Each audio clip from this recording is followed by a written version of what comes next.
Y en Ciudad Viva desde hace semanas estamos hablando mucho de adolescencias de distintos lugares, de la sexualidad, desde qué se puede hacer para construir con ellos. Y una de las formas de construir para una mejor sociedad parte desde la Universidad de la República, desde el Grupo de Investigación Interdisciplinario en Estudios de la Infracción Adolescente, que viene llevando adelante un proyecto que se llama Espacio de Socialización y Convivencia entre Adolescentes, que cursan medidas alternativas a la privación de libertad y actores sociales. Con ese nombre tan largo se llama este proyecto, que ya no se está ejecutando, pero que dejó muchas enseñanzas. Y por eso estamos recibiendo con muchísimo gusto a Sandra Leopold, que fue coordinadora de este equipo, y a Martín Fernández. Cuéntenos, primero que nada, bienvenidos. Muchas gracias. Un placer gracias por la invitación. Por favor, un placer que están acá. Por estos valiosos minutos. Que vamos a ver si podemos aprovechar para contar un poco cuáles fueron las características más importantes de este proyecto que buscó socializar, ¿no? Sí, Sandra.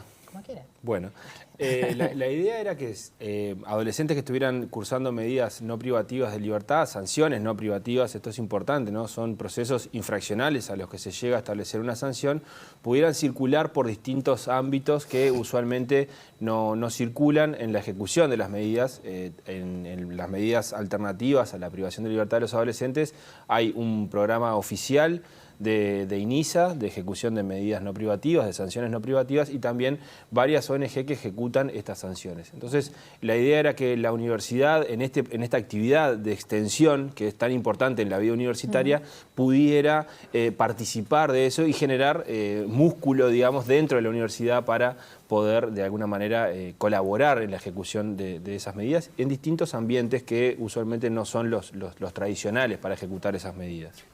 Pongamos un ejemplo.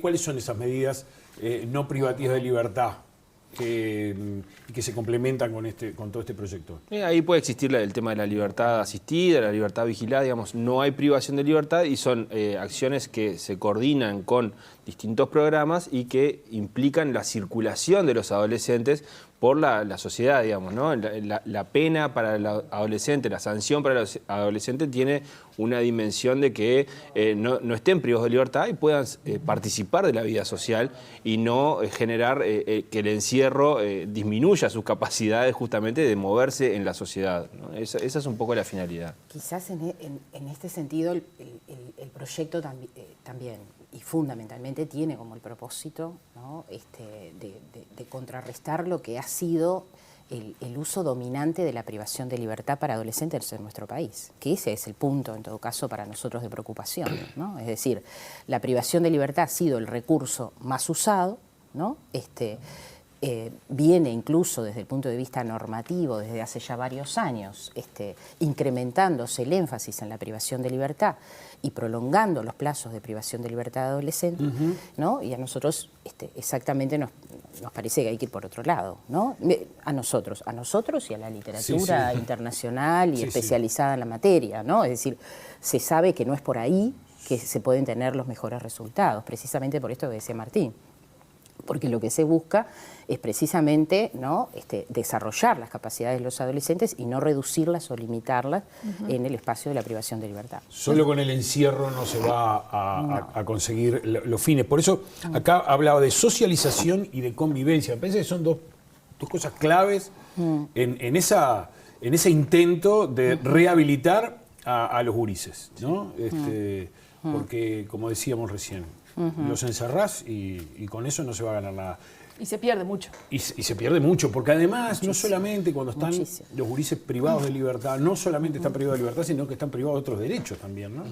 Derecho a la educación, a la salud, al ocio, yo que sé, un montón de cosas.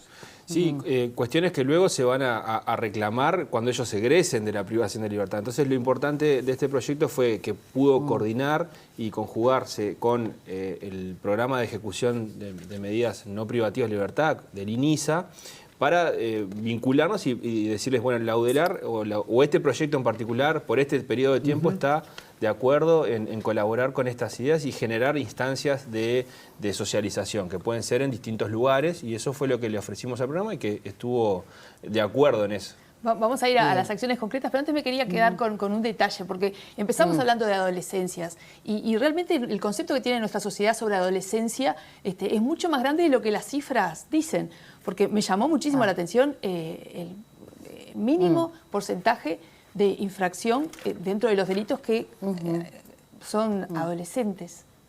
Sí, ahí uno se pregunta que a veces, ¿no? Se pregunta por qué el dato que es contundente, ¿no? Estamos hablando, digamos, promedialmente en los últimos años, creo que menos del 5%, ¿no? Menos del 5%. De los delitos son cometidos por adolescentes. Claro, son cometidos por adolescentes, pero ahí la contundencia del dato parecería no operar muchas veces en nuestro sentido común, ¿no? En relación a que cuando discutimos temas de seguridad, muchas veces discutimos la cuestión adolescente como un factor fundamental, ¿no? Y uno dice, es absolutamente periférico, ¿no? En relación a la dimensión de la cuestión criminal en nuestro país, ¿no? Pero ¿no? Tiene como este imaginario, ¿no? Sin lugar a dudas asociado también, ¿no? A una larga historia de visión en la figura del adolescente en clave de problema, ¿no? Parecería ser que el adolescente, ¿no? Tiene más, ¿no? O cae sobre él una mirada de acá tenemos un problema a atender, ¿no? Que a un sujeto a cuidar, a proteger, a contener, ¿no? Y habilitar, ¿no? A desarrollar y habilitar para la vida, ¿no? Concretamente hubo algunas instituciones, junto con ustedes, junto con el proyecto, que son fundamentales, porque está buenísimo, en teoría, esto es lo que hay que hacer, pero bueno, trasladarlo al campo de la realidad y de los hechos. Hubo instituciones que estuvieron gustosas de recibir estos gurises para ayudarlos. Sí. Cuéntenos un poco de qué se trata. Este proyecto parecía que no tenía que salir a la luz, digamos, porque atravesamos hasta la pandemia, ¿no? En su formulación, en su aprobación. La idea era colaborar dentro del Audelar, pero bueno, justo llegó la pandemia y no pudimos ejecutar concretamente como se había planificado. Eso nos obligó a repensar el proyecto y buscar instituciones que, como vos decías, Marcelo, se vinieron a ejecutar con nosotros el proyecto, además, por supuesto, de Promesec de INISA, y fueron el MAPI, el Museo de Arte y ahí está, y el APEX, con el Parque Tecnológico del Cerro. Por el Parque Tecnológico del Cerro, ¿no? La huerta, el espacio de huertas del Parque Tecnológico. ¿Esos lugares reciben a los chiquilines del INISA que están cumpliendo con sanciones no privativas de libertad, concretamente? Y eso es una forma justamente de resolver. ¿Cómo han evaluado esta experiencia hasta ahora?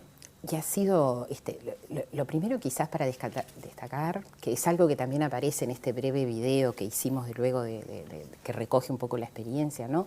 Es la apertura de estos lugares para generar un espacio que no era un simulacro de inclusión, sino que era efectivamente, ¿no? El ofrecer un lugar significativo dentro de los trabajos de ese lugar, ¿no?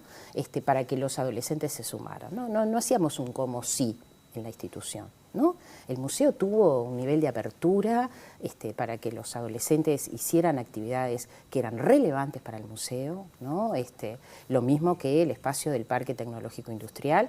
Y a esto no solamente las autoridades, los equipos, la cafetería del MAPI, ¿no? La cantina del Parque Tecnológico Industrial, donde los adolescentes y las adolescentes almorzaban, merendaban, ¿no? Es decir, hubo un recibimiento, ¿no? Que fue absolutamente destacable, ¿no?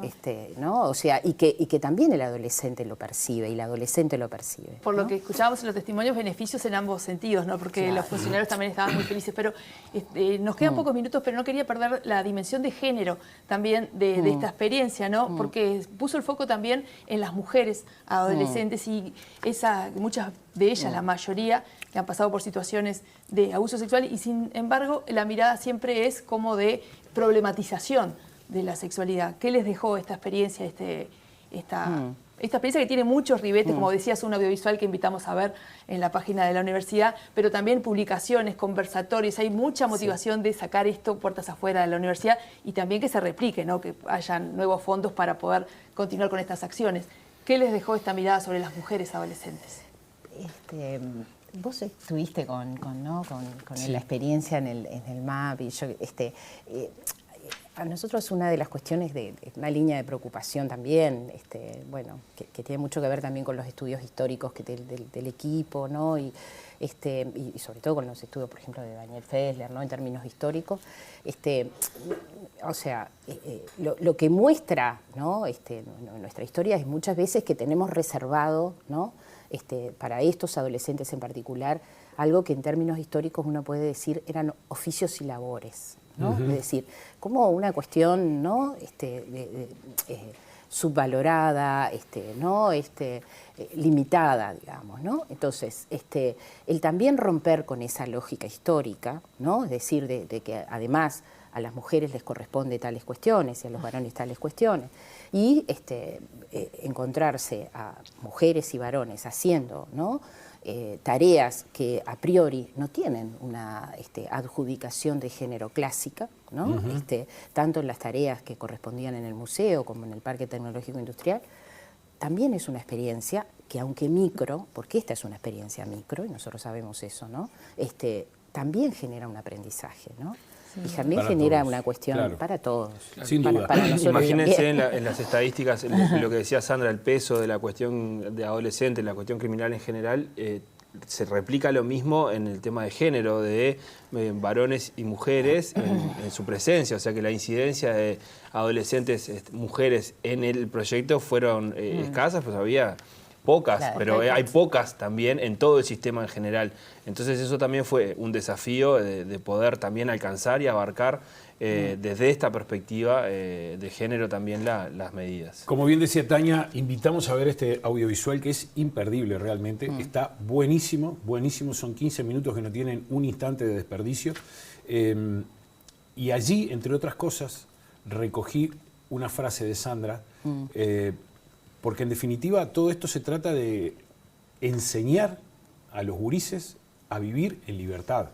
Ahora, ya que viene la frase de Sandra, enseñar a vivir en libertad en contextos de privación de libertad es como enseñar a jugar al fútbol en un ascensor. Sí, es una expresión que se repite en las discusiones no es mía maravilloso. originalmente, por favor, pero es una expresión con la que hemos discutido todos estos años, digamos, ¿no? Muchísimas gracias. No. Muchísimas gracias por venir, pero No. sobre todas las cosas, muchísimas gracias por estar al frente de este proyecto maravilloso. Gracias por la invitación, de verdad. Gracias. Y felicitaciones por la lucha que ganó estos fondos, por presentar un proyecto que ganó estos fondos. Ojalá esto se replique porque es en beneficio de todos nosotros. Martín Fernández, Bien. Sandra Leopold, muchísimas No, a gracias. ustedes, Gracias. a ustedes. Ahora salimos y nos vamos.